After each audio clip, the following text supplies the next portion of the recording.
Now in math, a lot of times we'll use words like a number is rational or a number is an integer. And a lot of times students get confused because there's a few different types of numbers and they're not exactly sure which one is which. So that's what I'm going to help you today with, different types of numbers. The first type is called natural numbers. Just like so. Natural numbers, also referred to as counting numbers, are positive whole numbers. So no fractions, no decimals, just 1, 2, 3, 4, and so on. The mathematical notation to describe the set of natural numbers, so the whole thing, is kind of a bold N, and it looks like this. So when you see that in maybe a textbook, it refers to the entire set of natural numbers. Notice that 0 is not included here. 0 is kind of a concept that came along later in the history of mathematics. All right, next up, we've got the integers. The integers are made up out of positive and negative whole numbers and 0. So essentially 1, 2, 3, 4, all the natural numbers. Then you add in 0, and you add in all your negative whole numbers, like -1, -2, -3, and so on. There we go. And in mathematical notation, the integers actually are a bold Z, and it looks like this. So this Z refers to the set of all integers, all positive and negative whole numbers, and 0. Next up, we've got the rational numbers. Rational numbers are any numbers of the form P over Q, where both P and Q are integers. This means that the rationals include any fraction that you can think of, positive or negative, and it also includes any integer, because remember, say you wanted -3. -3 is equal to -3 over 1.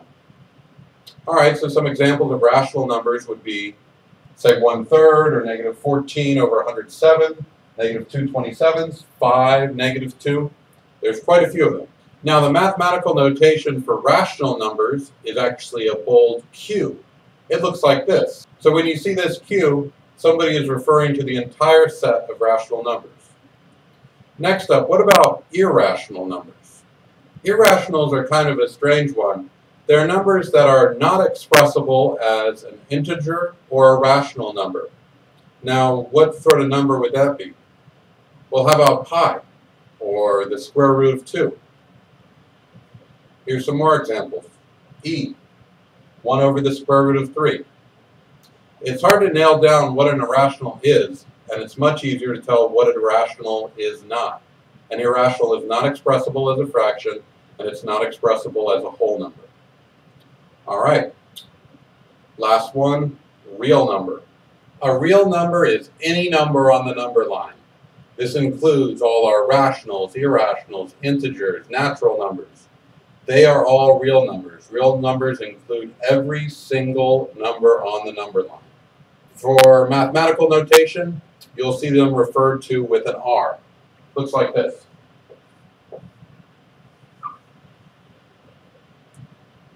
Okay, now you know the different types of number systems. Just as a reminder, let's see where they all fall into place. First off, we have our natural numbers, so our counting numbers. They are contained within the integers, which are all our positive and negative whole numbers and 0. The integers are contained within the rationals, as you can see by all of our whole numbers, positive and negative, are there, and then all these little dots represent all the fractions in between the numbers that the rationals include. Next, the rational numbers are contained by the biggest set, the real numbers. The real numbers are everything on this number line, whole numbers, integers, rational numbers, irrational numbers. Every place that you can put your finger or throw a dart on the number line, that's a real number. Now, the irrational numbers don't really contain any of these. Irrational numbers are contained within the reals, but they don't contain the rationals, so irrationals are just kind of a weird set of the reals. But we don't typically talk about them when we're talking about how each one of these contains the other. All right, I hope this helps clarify your understanding of the different types of numbers.